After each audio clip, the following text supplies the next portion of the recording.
E aí, bora falar de estatística no Enem? Eu sei, só o nome já dá um calafrio em muita gente. Mas e se eu te disser que o grande segredo não é sobre decorar um monte de fórmula, mas sim sobre decifrar um código? Pois é, um código que, uma vez que a gente entende, abre a porta para um monte de questões. Nessa nossa conversa de hoje, a gente vai quebrar esse código, juntos. Então, vamos mergulhar de cabeça nisso. O Enem tem um jeito todo especial de cobrar estatística, sabe? A prova não está procurando uma calculadora humana, não. Ela quer testar uma habilidade que é, na verdade, muito mais interessante e, olha, muito mais valiosa para o dia a dia.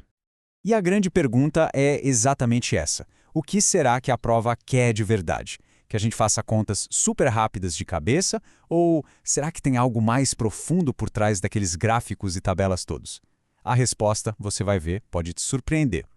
E aqui, olha, tá a chave de tudo, o pulo do gato. A prova está muito mais interessada em saber se a gente consegue olhar para um conjunto de informações e tirar dali um significado, sabe? Encontrar uma tendência, chegar a uma conclusão lógica. O cálculo é só a ferramenta para chegar lá. Para começar essa nossa jornada de interpretação, a gente precisa de um kit básico de ferramentas. E esse kit é formado pelos 3 M's mais famosos da estatística. Eles são, assim, a base para a gente entender qualquer conjunto de dados que aparecer na frente. O primeiro M é a média. Pensa nela como se fosse o princípio da justiça, do equilíbrio.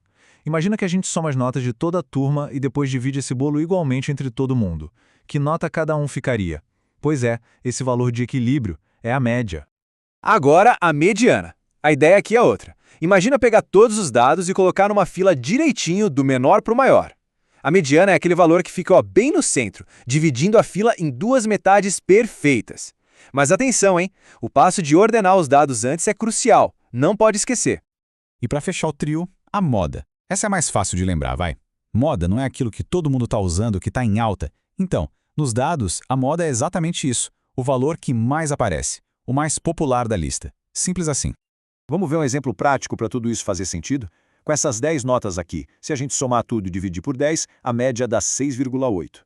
Para a mediana, como a gente tem 10 notas, um número par, o processo é um pouquinho diferente. A gente pega os 2 valores centrais da fila, o quinto e o sexto, soma eles e divide por 2. Isso nos dá 6,75. E a moda? Bom, aqui a gente tem duas, os valores que mais se repetem, 6,5 e também 8,0. Certo, entendemos os 3 M's. Mas, claro, o Enem não vai chegar a entregar uma listinha arrumada assim pra gente, né? Ele vai esconder esses conceitos em gráficos e tabelas. E é aí que a nossa habilidade de interpretação entra em campo para valer. Olha só, para esse gráfico de desmatamento, por exemplo, os dados estão organizados ali, do maior para o menor, num ranking. A informação está toda visual, direta. Mas será que é tão simples quanto parece? Se uma questão pedisse a mediana do desmatamento entre os 9 estados que foram listados na fonte original, qual seria a resposta, hein? Seria o valor do estado que está ali no meio do gráfico? Cuidado, porque essa é uma armadilha clássica do Enem. E aqui está o segredo para não cair nessa. Para achar a mediana, a ordem que o gráfico mostra não importa. O que a gente precisa fazer é pegar todos os 9 valores, um por um, colocar em ordem crescente, do menor para o maior, e só depois encontrar o valor central. Esse raciocínio de ordenar os dados é a chave, e é isso que o Enem quer ver. Então, para não cair em nenhuma cilada, aqui vai um checklist mental, uma dica de ouro. Sempre que você olhar para um gráfico, para e pensa. O que os eixos querem dizer? Qual a unidade de medida? Qual é a tendência geral? E tem algum ponto muito fora da curva ali? Isso ajuda a organizar o pensamento na hora. Agora, vamos para uma outra parte do código do Enem. Além de interpretar dados que já existem, a prova também testa a nossa habilidade de enxergar e de contar as possibilidades. Esse é o comecinho da probabilidade. A base para isso tudo é o princípio fundamental da contagem. O nome pode parecer meio formal, mas a ideia é super simples. Se a gente tem várias etapas independentes de uma escolha, é só multiplicar o número de opções de cada etapa. Assim, a gente acha o total de combinações possíveis. O exemplo mais clássico que existe é o da moeda. Se a gente jogar uma moeda para cima 3 vezes, quantos resultados diferentes a gente pode ter? Bom, no primeiro lançamento temos 2 opções, cara ou coroa. No segundo, outras 2. No terceiro, mais 2. A gente não precisa nem listar todas as combinações. É só multiplicar as possibilidades. 2 vezes 2 vezes 2. O resultado é 8.